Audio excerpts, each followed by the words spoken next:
देश में हिंदू मुसलमान की नहीं, संविधान की बात होगी।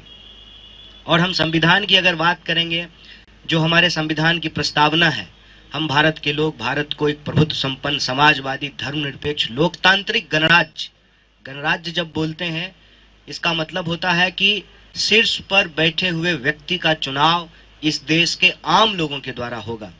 और ये जो भावना है प्रस्तावना की, इसी भावना से यह भाव पैदा होता है कि हम इस देश को नफरत की आग में नहीं जलने देंगे। जब हम कहते हैं हम भारत के लोग, तो हम ये नहीं कहते हैं कि हम हिंदू, हम मुसलमान, हम सिख, हम ईसाई। हम भारत के लोग मतलब हम सभी भारतीय जो इस भूभाग पे पैदा हुए हैं, कन्याकुमारी से लेकर के कश्मीर तक, अरुणाचल से लेकर के गुजरात तक, इस भूभाग पे रहने वाले सारे लोग मिलजुल करके समानता के अधिकार के साथ अपने दायित्वों, कर्तव्यों और अधिकारों का इस्तेमाल करते हुए हम देश को बेहतर बनाएं। यह जो संविधान का भाव है, उस भाव को यह भारत जोड़ो यात्रा लेकर के चल रहा है।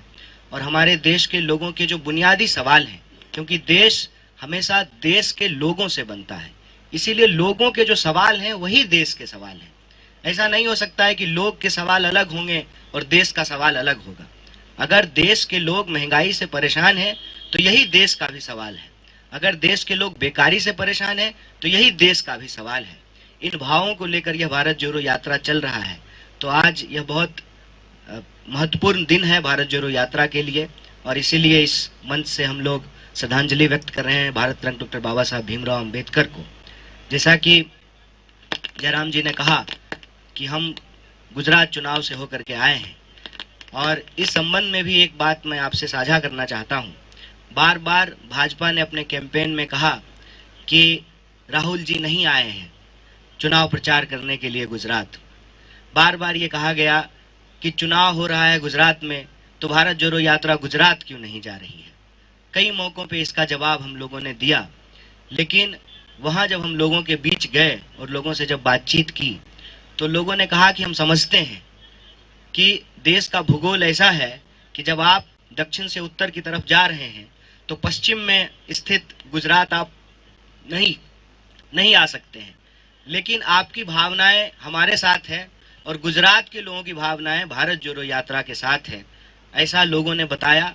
और उसी बिहाफ पे हम लोग भी गुजरात चुनाव में बार बार ये कह रहे थे कि भले हम नहीं आए हैं, यात्रा भले नहीं आई है, राहुल जी कम आ पाए हैं, लेकिन गुजरात के लोगों का सवाल भारत जोड़ो यात्रा में बार बार उठाई जा रही है, क्योंकि गुजरात के लोग भी बढ़ती हुई बेतहाशा महंगाई से परेशान हैं, बेकारी से परेशान हैं। और नौजवानों की हालत ये है कि 22 बार वहाँ पे प्रश्न पत्र लीक हो चुके हैं, चाहे आपको +2 का प्रश्न पत्र हो या किसी नौकरी का प्रश्न पत्र हो, बार बार वहाँ पे प्रश्न पत्र लीक हो रहे हैं। किसानों की हालत वहाँ भी ऐसी है कि उनको उनके फसल का उचित दाम नहीं मिल रहा है। छोटे छोटे जो उद्योग धंधे हैं, जीएसटी और नोटबंदी के चलते उस पर बहुत गहरा बुरा प्रभाव पड़ा है। तो ये सारे सवाल जो गुजरात के लोगों के हैं वो भारत जोड़ो यात्रा में भी उठाया जा रहा है। एक खास बात वहाँ के चुनाव को लेकर के जो मैं आप सबसे साझा करना चाहता हूँ, हमने गुजरात चुनाव में इस बार वो होते हुए देखा जो शायद इस देश के लोकतंत्र के इतिहास में कभी नहीं हुआ।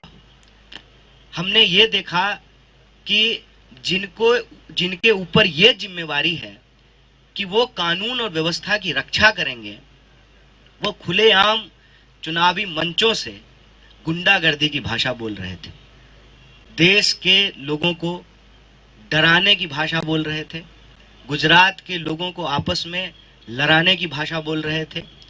जो उनका जख्म है उसको कुरेद कर उसके ऊपर नमक छिड़कने का काम कर रहे थे, और ये बहुत दुखदाई था।